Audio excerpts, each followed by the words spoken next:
babi, ariko nari nipfuza ko Imana yo guha abahanuzi beza, abantu baguhanura neza, abantu bakugira inama nziza. Haleluya. Baramubwira ngo databuja, iyaba yarakubwiye ikintu gikomeye coco ntiwagikora. Ntanswe ko kubwira ngo genda wiyuhagire muri Silowamu cyangwa muri Yorodani. Genda ubikore nk'uko yabikubwiye. Abikoze ngo umubiri wiwe urahumanuka, usubira ngumera nk'uruyoya. Amina. Umubiri wiwe umera nk'uruyoya.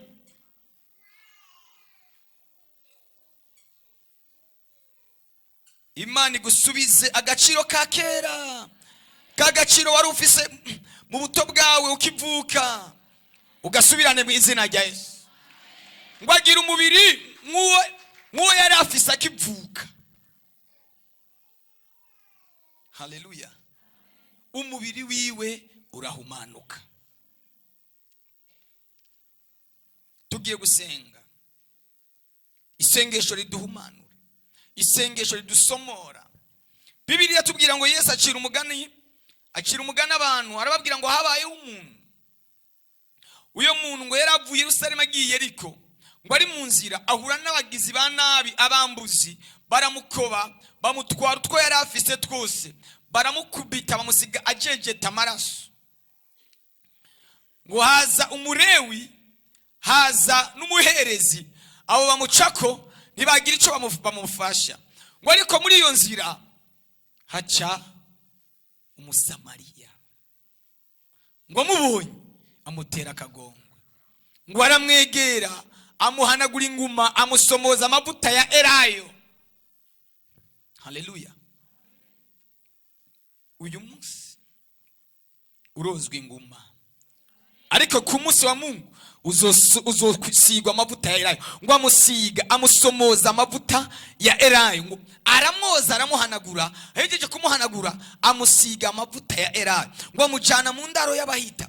Mwene data, wari umaze igihe kirekire utagira umuntu akwitaho, ariko ijuru rigiye kuguhagurukiriza ukuboko kukwitaho. Ngo amusomoza amavuta ya elayo. Arababwira ngo uyu muntu mumundabire neza, mumwiteho, ningaruka nzubaha ibiguzi byose mwakoresheje, nzubaha ikintu cyose mwakoresheje. Now kubera ko wari umeze, kubera ko umwanda wari ukuriko, nta kwitabwaho wari ufise, ariko inyuma y'ukozwa ugiye kwitabwaho mu izina rya Yesu. Ugiye kwitabwaho, ngo mumwiteho, mumufate neza. Ikintu cyose muzokoresha nzokibasubiza neza. Amen. Niwakire kwitabwaho n'Imana. Iyo umuntu yagize igikundiro, ejo mwijoro hari ijambo navuze kuri radio, bavuga ni Esteri igihe yarenguka imbere y'umwami, Bibiliya iravuga ngo ntiyarinze kwisiga byinshi, ntabwo byarinze ko yisiga byinshi, ngo ariko ubwiza bwari kuri we, ubwiza bw'Imana bwari kuri we, bwatumye ageze imbere ya Ahasuwerusi. Ahasuwerusi atakaza ibitekerezo, aravuga ngo uyu muntu yari mu gihugu canje, uyu muntu avuye he? Ubwiza bwiwe bwari buvuye ku Mana. Ndashaka ngo ugire ubwiza n'igikundiro imbere y'umukoresha wawe, imbere ya bosi wawe, imbere y'umugore wawe, imbere y'umugabo wawe, imbere ya famiye yawe, imbere y'umusheri wawe.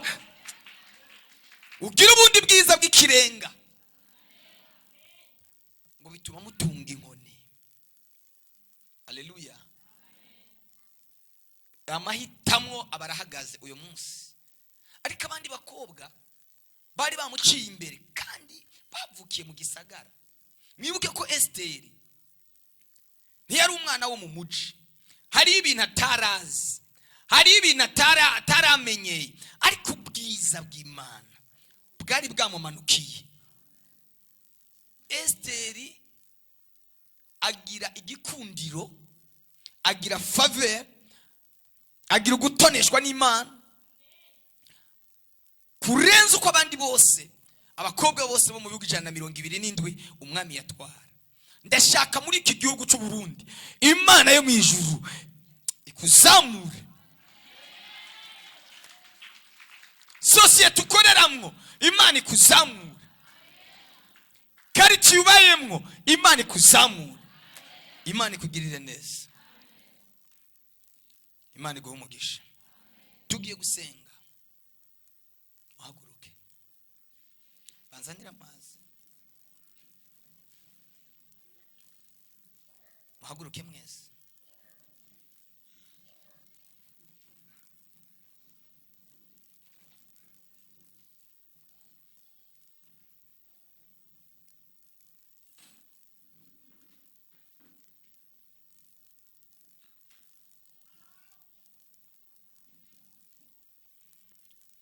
Imana niyo buhungiro ni Imana niyo buhungiro n'inkomezi zanje, n'umufasha atigera yobya seruka mu magorwa, n'umufasha atigera yobya seruka mu magorwa. Imana niyo buhungiro n'inkomezi zanje, Imana niyo buhungiro, Imana niyo buhungiro n'inkomezi zanje, n'umufasha atigera yobya seruka mu magorwa, n'umufasha atigera yobya seruka mu magorwa. Bega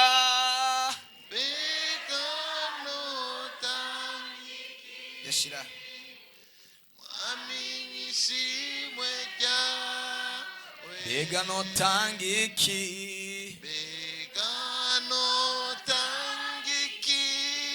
mwami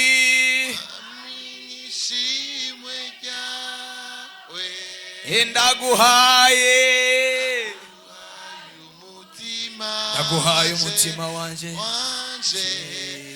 uganze mukiza, ndaguhaye umutima wanje uganze mukiza, ndaguhaye umutima wanje uganze mukiza. Imana niyo buhungiro, babantu bamwe basigara ejo tumwegere.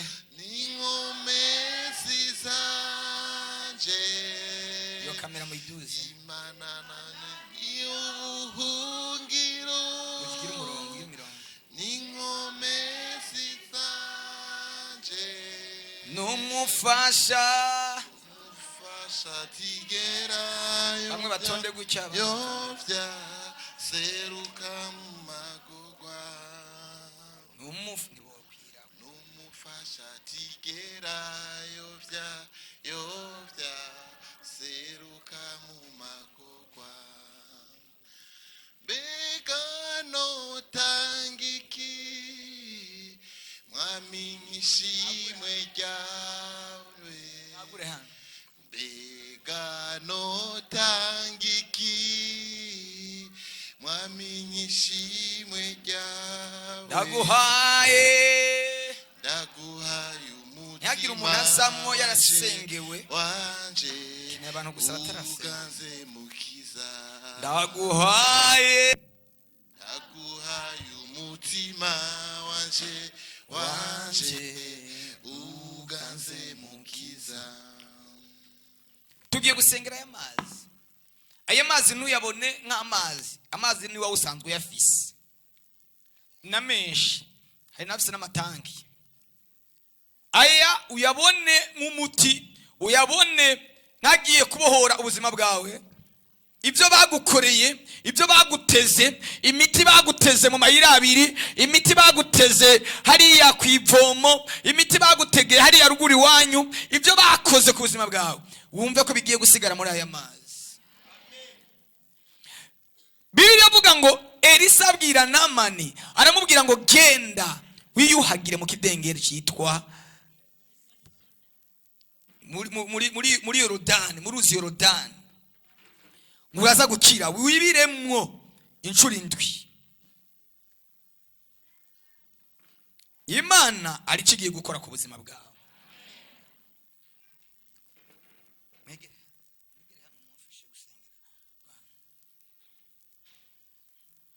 Mana ndasenze ku bw'aya mazi, imivumo, imikoshi, inyatsi, ibyo bakoze ku buzima bw'aba bantu bituma badatera imbere, bituma badashika kure, bituma badashika mu masezerano, Mana baragenda ariko bakagarukira hafi. Ndasenze gukora igitangaza mu izina rya Yesu Kristo.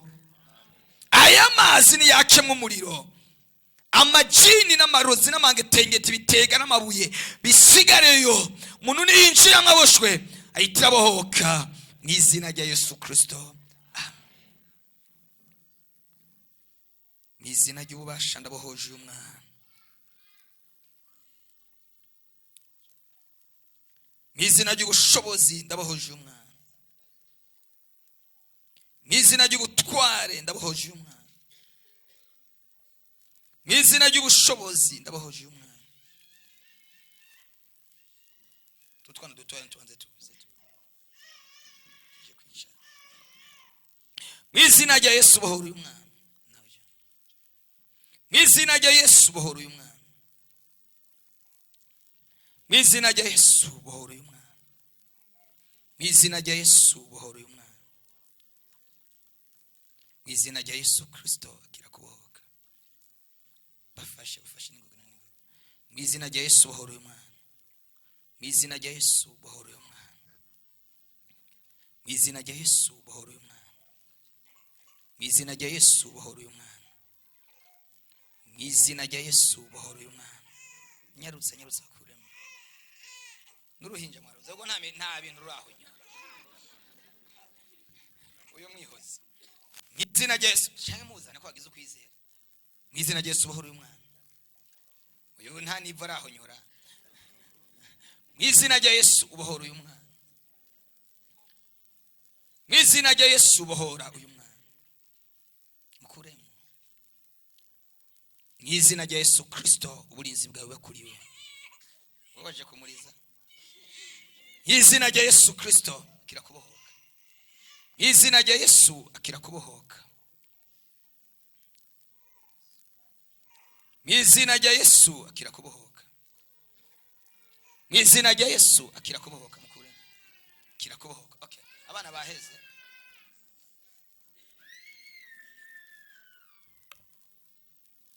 Mwegere inyuma gutya. Mu izina ry'ububasha n'ubushobozi, mu mbaraga, umuriro udasanzwe, imbaraga z'ijuru, amaraso ya Yesu Kristo acagagura imigozi, mu bushobozi bw'yaduhamagaye, mu bushobozi bw'yadutoranije, turatandukanije n'ibitagira ikimazi byose. Bandanya kwisengera, mbona umenga ko mwana bibiri ko biri. Wewe senga wisengere, ubwira Imana ngo Mana, aya mazi agica akoze ku buzima bwanje, ninda yageramo ivyamboshe vyanyugaranye, mu izina rya Yesu. Umuntu wese nasenga, wewe bandanya kwisengera. Mu izina ry'ubushobozi, muri autorité y'ijuru ndabohoje, muri autorité y'ijuru ndabohoje, mu izina rya Yesu. Ninaamuru nguvu za uchawi katika jina la Yesu Kristo. Tunabomoa, tunakemea, tunavunja katika jina la Yesu. Tunavunja sheria za kuzimu, tunavunja sheria za uchawi katika jina la Yesu. Mu izina rya Yesu Kristo. imikorere, imipango yose y'abadayimoni icike mu izina rya Yesu, mu izina ry'ububasha n'ubushobozi. Inyatsi, karande, ibiva ku mwansi byose bicike mu izina rikomeye rya Yesu Kristo. Turategetse, turamenaguye, turabomoye, turasanganguye. Akira ubuzima, kira kubohoka, kira kwidegembya. Byakoretse ku buzima bwawe byose bitsindwe mu izina rya Yesu.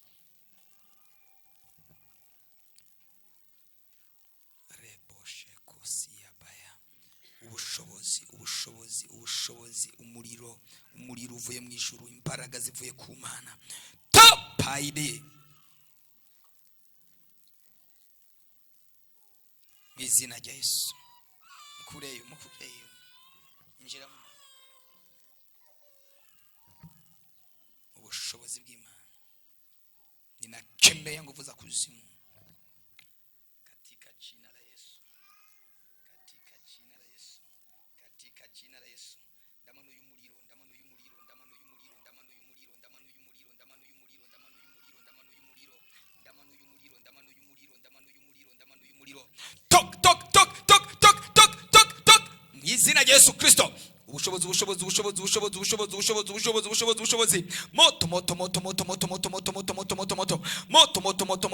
moto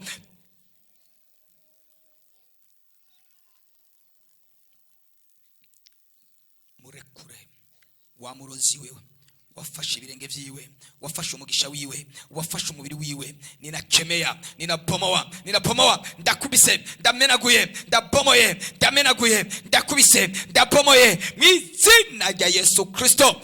Toka mu izina rya Yesu, mu izina rya Yesu, mu izina rya Yesu, mu izina rya Yesu, mu izina rya Yesu.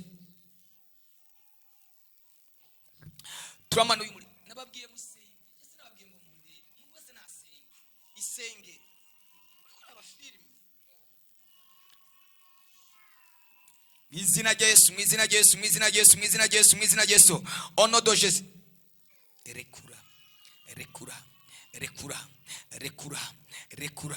Rekura, sambuka, bomoka, meneka, turika, bomoka, yisano y'umunota, turika katika jina la Yesu.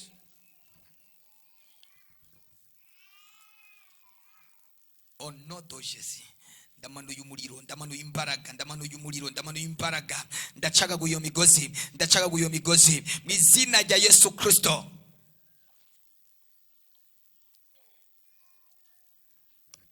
Mu izina rya Yesu, mu izina rya Yesu, mu izina rya Yesu, mu izina rya Yesu, mu izina rya Yesu.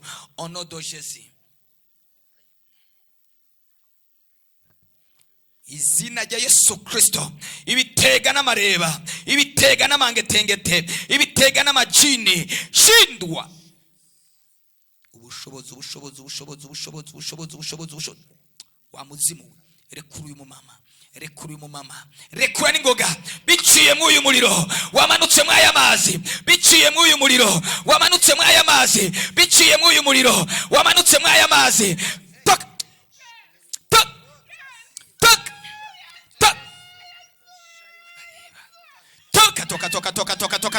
Ngaho murahiye. Ngaho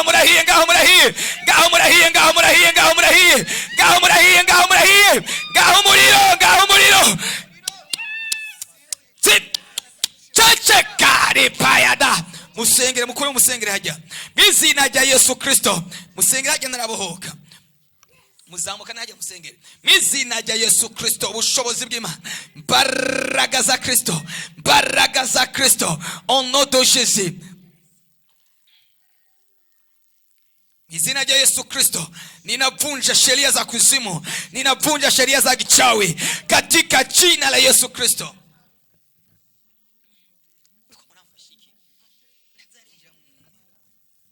Mizina ya Yesu Kristo, mizina ya Yesu Kristo, mizina ya Yesu Kristo, mizina ya Yesu Kristo, mizina ya Yesu Kristo. Katika jina la Yesu, katika jina la Yesu, katika jina la Yesu. Amalimite bamushiriyeho, imbibe bamushiriyeho, katika jina la Yesu Kristo. poteke teke teke te ngaho umuriro murahiye mwabitega mwe murahiye mwamajini mwe toka rimwe kabiri gatatu toka rimwe kabiri gatatu toka ngaho kubita menagura kubita murahiye ngaho umuriro moto sezera iruke wa muzimu we wa jini we wa daimoni wa pepo we toka mujanari ya musenge mufate ariko mumeze gute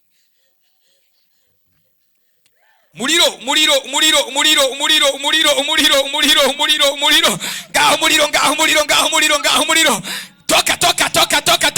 toka aya mapepo shindwa na uregeye buzengo rekura uyu mudamu izina Yesu kubita abazimu bari mu mama izina Yesu iyo nyatsi iyo myuka mibi ayo mange tengete mwizina rya Yesu mwizina rya Yesu ushobozi toka byo bamuteze byo bamwatuyeko ibyo bamukoreye byakoreye ku birenge toka katika jina la Yesu mwizina rya Yesu Kristo mwizina ry'ububasha rekura umuriro moto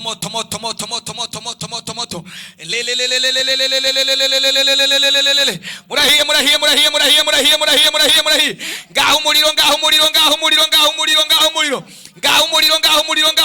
umuriro toka mwizina rya Yesu Kristo ushobozi mwizina rya Yesu onodojezi akira kubohoka mwizina rya Yesu mwizina ry'ubushobozi ndarekuye umuriro toka katika jina la Yesu baragazimana akira ubuzima ndaturiye amajini ndaturiye amarozi ndaturiye amangetengete byo bamuteze byo bamukoreye bimurekure aka kanya nino saa mwizina rya Yesu Kristo ubushobozi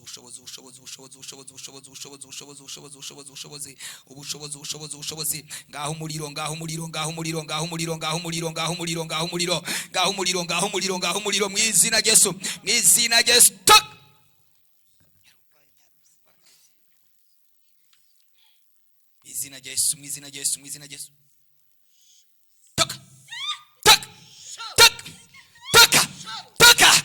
toka ngaho murahiye murasigayeyo ngaho murahiye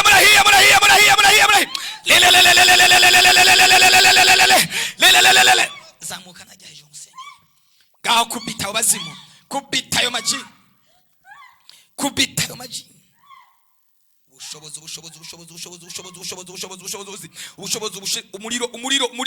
umuriro toka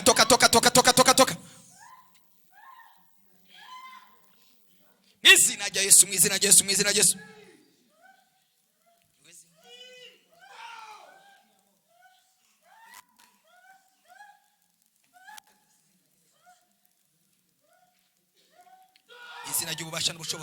mwizina ry'ububasha n'ubushobozi mwizina rya Yesu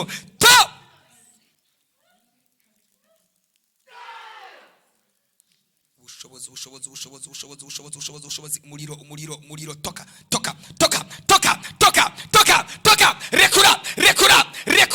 rekura ubu nyene ndavuze ngo rekura uyu musore wa muroziwe wa daimoni we mwizina rya Yesu Kristo mu bushobozi nahawe n'Imana ndamurekuza ndamurekuza. Rekura, rekura, rekura. Sambuka, sambuka, sambuka, sambuka. Mwamizimu mwe, mwamajini mwe, onodoshezi.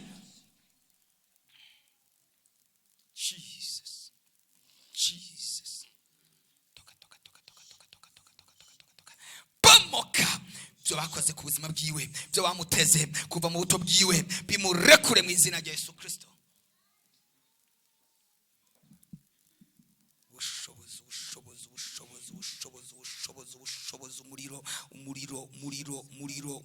Umuriro tunakemea, tunabomoa. Je, nababwiye musenyi ariko ibintu muri mo je nabyumva. Ndabihagarikira hanyene nigende. Ndabihagarikira hanyene ndabareke mwitaye. Mu izina rya Yesu Kristo, mu izina rya Yesu Kristo, mu izina rya Yesu Kristo.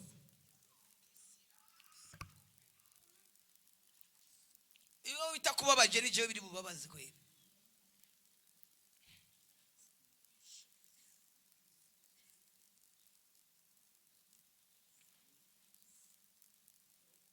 Muriko murasenga ariko abantu bameze gute? Aho uri kurasenga uri kundeba uko nimuramenya n'amaprincipe yo gusenga. Mizina rya Yesu Kristo, mizina rya Yesu Kristo, mizina rya Yesu Kristo, mizina rya Yesu Kristo, mizina rya Yesu Kristo, mizina rya Yesu Kristo, mizina rya Yesu Kristo. Talk.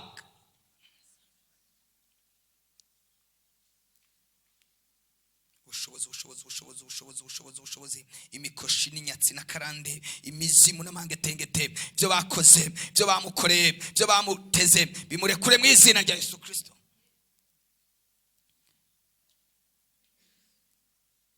Mwizina Yesu. Nimwe connect mu mwuka wo gusenga nk'abantu mugenda bagire gute. Yewe fata ingoni.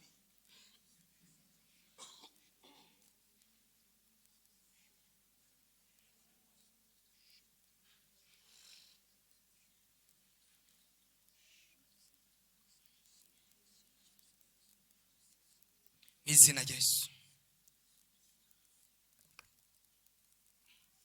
Mwihoze umwana. Mwihoze shira mu maguru.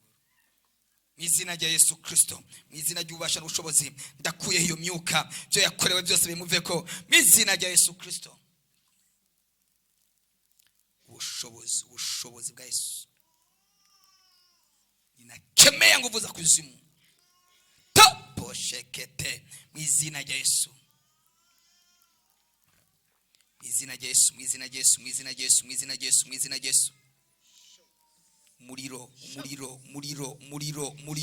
Umuriro, toka.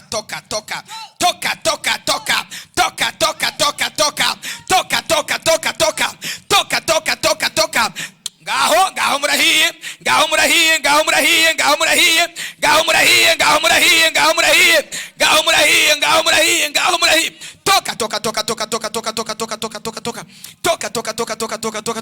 Toka. Umuriro terura mu janari. Umusengere. Iyo mazi ningoga. Izina rya Yesu Kristo, mu bushobozi bw'Imana, mu mbaraga z'Imana, mu butware bw'Imana, muri autorite, imizimu n'amangetengete byose bisigare muri aya mazi mu izina rya Yesu.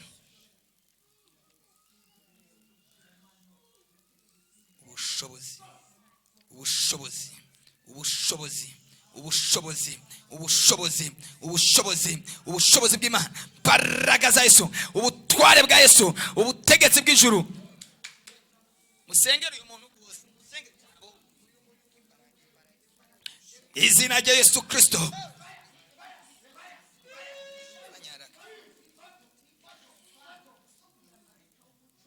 Toka.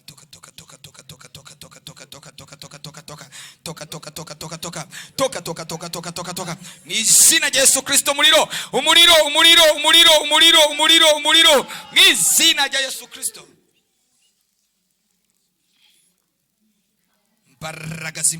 Mbaraga za Yesu, ubushobozi bwa Kristo, ubushobozi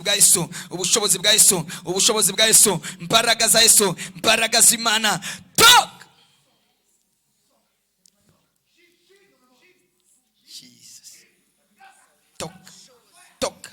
imbaraga z'Imana, imbaraga z'Imana, imbaraga z'Imana, imbaraga za Yesu, ubushobozi bwa Yesu muri uyu muriro w'aka gatondo, umuriro numanuke mu izina rya Yesu Kristo, biciye muri Yorodani, biciye muri iki kidenge, biciye muri aya mazi, mu izina rya Yesu Kristo.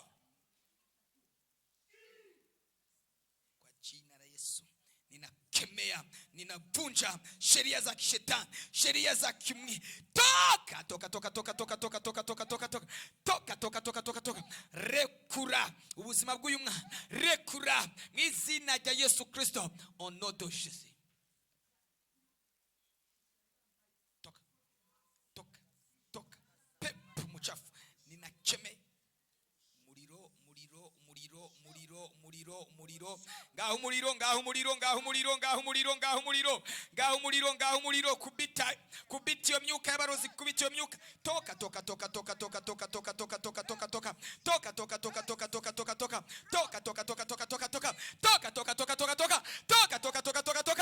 Ngaho murahiye.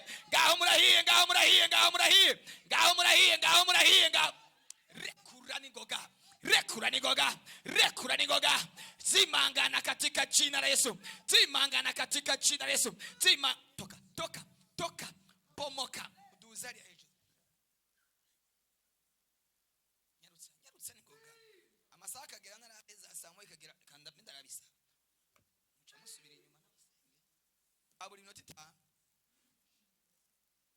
Mana mu izina rya Yesu Kristo, ndasengeye umwana, ubushobozi bwawe mubohore, imbaraga zawe zikore ku buzima bwiwe, imbaraga zawe zikore mu izina rya Yesu. Pomora, sambura, shwanyaguza byakoretse ku buzima bwiwe byose mu izina rya Yesu.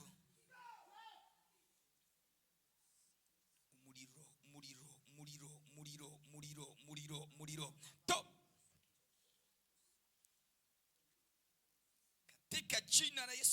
Katika jina la Yesu ndamenaguye byakoretse byose, amasezerano apfuye, amasezerano mabi mu izina rya Yesu, byo yatezwe mu nzira, byatezwe mu mayira abiri, bitsindwe mu izina rya Yesu.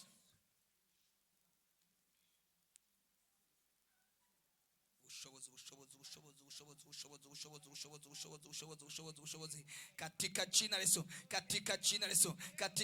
la Yesu, shindwa na uregee katika jina la Yesu.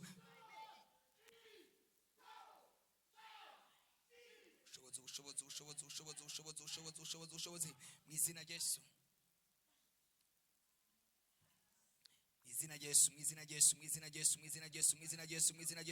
Umuriro muri ayo mazi, imbaraga zisambura ibyo yatezwe, byo bamuteze kuva akiri muto, mu izina rya Yesu Kristo bisigare muri ayo mazi.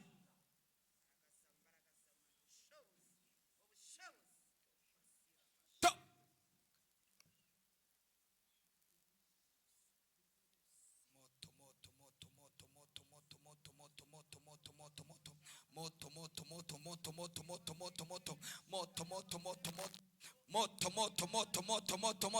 Mwizina rya Yesu. Toka. Rekura uyu mwana. Rekura mu izina rya Yesu Kristo. Nguvu za kichawi, nguvu za kuzimu, ndarekuye umuriro.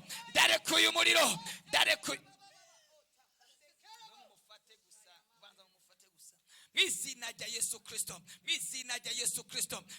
rya Yesu Kristo. Rimwe, kabiri, gatatu. Toka. Murahiye.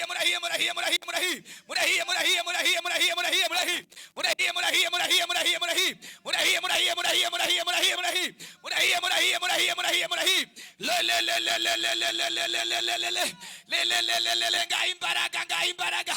Ngaho umuriro. Rekura.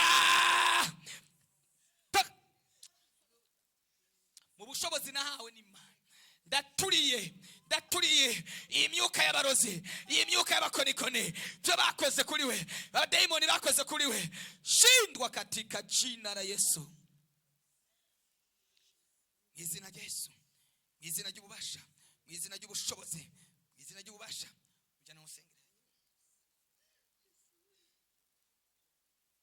Jana musenge. Nyarutse umwanya uratujanye. Mu bushobozi bw'Imana, mu mbaraga z'Imana, mu bushobozi bwa Yesu, mu maraso ya Kristo Yesu, ndarekuye umuriro, ndarekuye umuriro, rekura umuriro umanuke, rekura umuriro umanuke mu izina rya Yesu.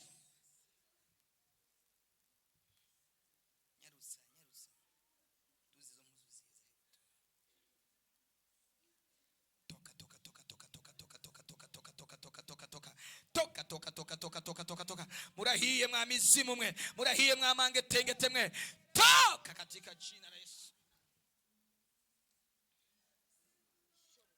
Ubushobozi mu izina rya Yesu, mu izina rya Yesu, mu izina rya Yesu, mu izina rya Yesu, mu izina rya Yesu, mu izina rya Yesu, mu izina rya Yesu, mu izina rya Yesu, topo teke taka teke tayabaya mu izina rya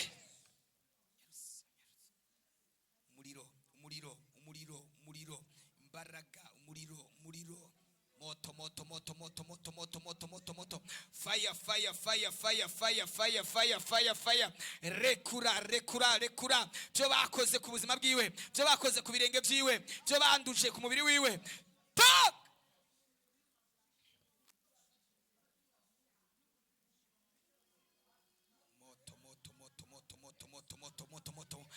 moto ngaho murahiye murazimanganye, ngaho murahiye lelelelele, kubita abazimu, kubita ayo majini, kubita abo barozi, baramuboheye ku giti, rekura, soka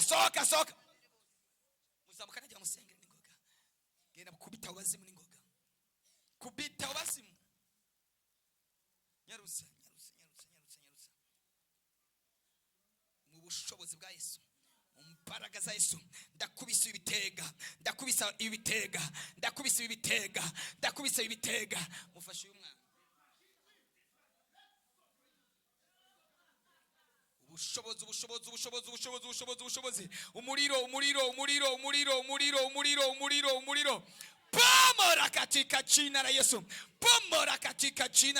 pomora katika jina la Yesu, rekura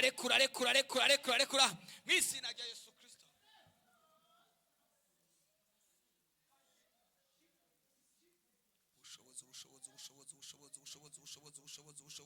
Ubushobozi, umuriro,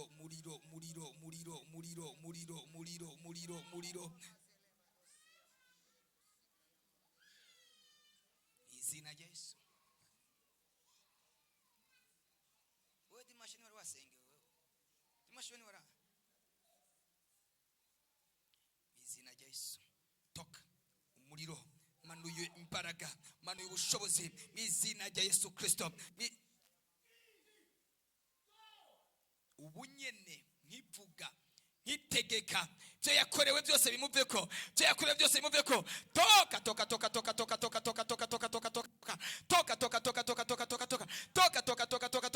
rekura, ngaho umuriro,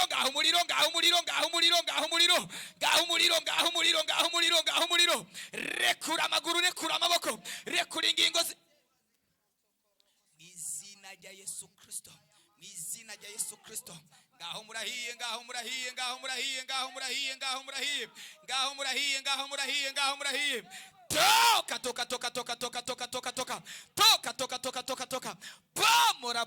pomora, ngaho umuriro, ngaho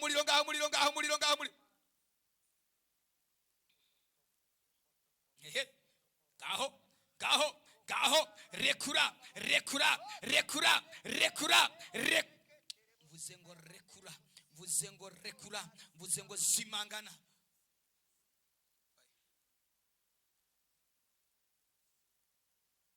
Mu bushobozi bw'Imana, ubunyene ibyo bamuteze, ibyo bamukoreye, ibyo barungitse mu mayira abiri, byo bateze mu rugo, byo bateze, byo barungitse, rimwe kabiri gatatu, rekura ubunyene wa daimoni we waboshuye umukobwa.